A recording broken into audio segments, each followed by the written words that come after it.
حضرت عثمان رضی اللہ عنہ کے قاتلوں کو سزا کیوں نہ دی گئی جبکہ اس وقت حکومت حضرت علی رضی اللہ عنہ کی؟ بہت اچھی بات ہے، یہی زہر پھیلایا ہوا نا، جو ہے ہر جگہ یہی کہہ رہا کہ علی، اس سے پتہ چلتا ہے نا کہ پھر صاف کہہ دو کہ علی تو مجرم ہی تھا، وہ ان قاتلوں کے ساتھ ہی تھا، بات چھپاتے کیوں؟ اندر تمہارے جو خبث ہے اس کو ننگا کرو، پھر علی تمہارا کون سا خلیفہ اور وہ صحابی رسول کیا ہے جو قاتلوں کا ساتھی تھا؟ تو بات کیا تھی؟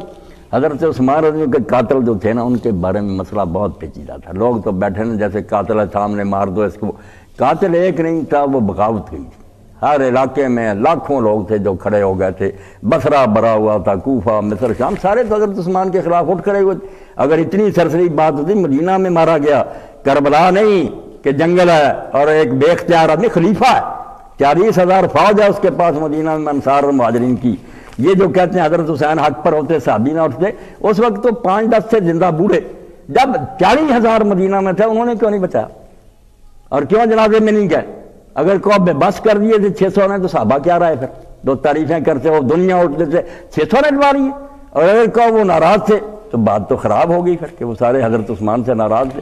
بات ایسی تھی کہ حضرت عثمان کے گورنروں نے غلط کام کیے تھے، حضرت عثمان رضی اللہ عنہ پر کسی کو اعتراض نہیں تھا۔ وہ گھیرنے والے بھی آپ خدا کے لیے پتہ کریں بہت بڑے صحابی ہیں، کوئی مفسد نہیں تھے، شرارتی، وہ بیت رضوان والے تھے۔ میں اگر حدیث کی کتابیں اور سیرت کی نہ دیکھتا، اسی چکر میں پڑے رہتے کہ شرارتی آ گئے، شرارتی نہیں تھے۔ عبد الرحمن بن عدیس رضی اللہ تعالیٰ عنہ خود بیت رضوان میں شریک تھے، جو مصر کو اکٹھا کر کے لائے تھے۔ جنہوں نے ممبر سے حضرت عثمان رضی اللہ عنہ کو اتارا اور چھڑی توڑی تھی، وہ حضرت جہدہ غفاری تھے، وہ بھی بیت رضوان میں شریک تھے، کوئی شرارتی نہیں تھے، اور نہ ان کی کوئی بات غلط تھی، ساری امت ان کے ساتھ تھی۔ تبھی اسی صحابہ اور انصار نے کوئی مدد نہیں کی، وہ کہ بات ٹھیک کرتے کہ کیوں آپ نے حضرت ابوبکر عمر کے زمانے کے لوگ ہٹائے، یہ کیوں ٹھوکرے مسلط کیے ہیں؟ ولید بن عقبہ کو کر دیا کوفہ میں، صحیح مسلم دیکھے، شراب میں نماز پڑھائی اور کہنے لگا اور پڑھنی، بے ہوش، پھر کوڑے مارنے پڑے۔ انہوں نے کہا سعد بن ربیع وقاص کو کیوں معذور کیا؟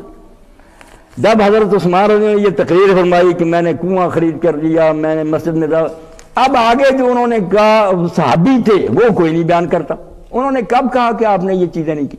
جواب میں انہوں نے کہا ہم مانتے ہیں کہ یہ سب کچھ آپ نے کیا ہے، مگر اس کا یہ معنی تھوڑی تھا کہ آپ حکومت کا نظام ان ٹھوکروں کے حوالے کر دیں۔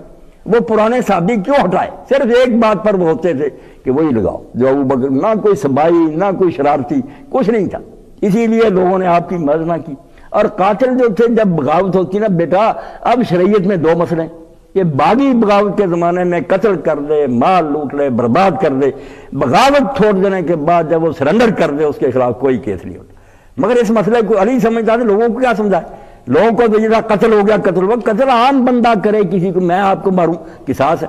بغاوت ہو جائے، سارے صحابہ کا بغاوت کے دوران وہ لوگوں کے مال لوٹ لیں، انگنت لوگ مارے جائیں، یہ جیسے کافر حربی کلمہ پڑھ لے، پچھلے سارے معاملے ختم۔ باغی نے جب بغاوت چھوڑ دی اور خلیفہ کو تسلیم کر لیا، مقدمہ نہیں بن سکتا۔ یہ امام ابو حنیفہ رحمۃ اللہ علیہ کا فتویٰ علی اس پر تھے، اور امام شافعی کا کہ قصاص تو بنتا تھا مگر قصاص کو خلیفہ ملتوی کر سکتا، اگر قصاص لینے سے ہنگامہ اور بڑھتا ہو اور فساد بڑھتا، جیسے حضرت جریر نے جب آ کر کہا کہ حضرت معاویہ کہتے ہیں قاتل ہمارے حوالے کرو، تو آپ نے فرمایا قاتل اٹھ کھڑے ہو۔ جب 20,000 آدمی اٹھ کھڑا ہوا اور تلواریں لہرا دی، کیا ہو قصاص لو، آپ نے فرمایا لے لو قصاص جو لے سکتا۔ طلحہ اور زبیر حضرت عائشہ بصرے گئے اور وہاں لوگوں کو قتل کرنا شروع کیا۔ جب اصل قاتل آیا جو سرگنا تھا ذوالخویسرہ، صحابی تھا وہ بھی، یہ ٹھنڈے ہو گئے، ان کا قبیلہ آ گیا مقابلے میں، کیا ہو قصاص لو۔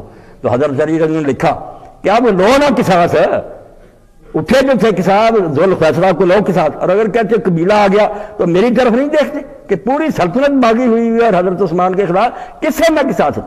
تو لوگ اگر صحیح حالات کو پڑھیں اور اماموں کی کتابیں اور فقہ بھی پتہ چلے کہ وہ سرسری معاملہ نہیں تھا، کوئی قتل ہو گیا قاتل سامنے تو دے دو ان کو قصاص کے لیے، وہ بغاوت ہوئی تھی۔ بغاوت کا قانون پہلے پڑھ لیں کہ باغیوں سے قصاص لیا جاتا۔ اس طرح تو اگر باغی یہ سمجھے کہ ہماری جان ہی نہیں حکومت چھوڑے گی، وہ کیوں ہتھیار ڈالیں گے؟ مر جائیں گے، مانیں گے نہیں۔ ان کے لیے یہی کافی ہے کہ کافر جو ہے اسلام لے آئے، پچھلے جرم معاف، باغی بغاوت چھوڑ دے، حکومت کو تسلیم کر دے، کوئی کیس اس کے خلاف پٹ اپ نہیں ہوتا۔ یہ حدیث اور فقہ کتابیں پڑھاؤں گا، جب آپ تفصیل سے سمجھیں گے۔ یہ شوشے جو چھوڑے ہوئے ہیں نا، یہ زہر دماغوں سے نکالیں۔ خدا کے لیے حضرت علی چوتھا خلیفہ ہے، ہم اس کو اہل سنت اور اہل حدیث امام مانتے ہیں، خلیفہ بڑا، اگر یہ شوشے رہے دماغوں میں کیا عزت ہوگی اس کی؟